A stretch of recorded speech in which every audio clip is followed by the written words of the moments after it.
Cap més Sant Jordi sense parella.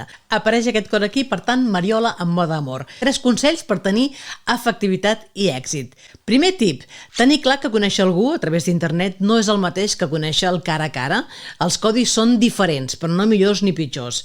Per tant, quan comencis a xatejar amb una persona, no facis volar coloms, preguntes concises, clares, directes. Ser el màxim de transparent possible et portarà a l'èxit. Tip 2. Buscar un entorn de confiança.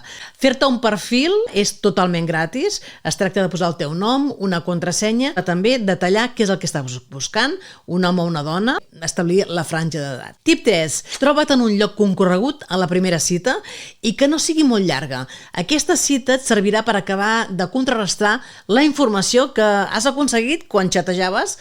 I un bonus track, si poses fotografia en el teu perfil tindràs molt més èxit. Bon Sant Jordi, molta sort, visca l'amor!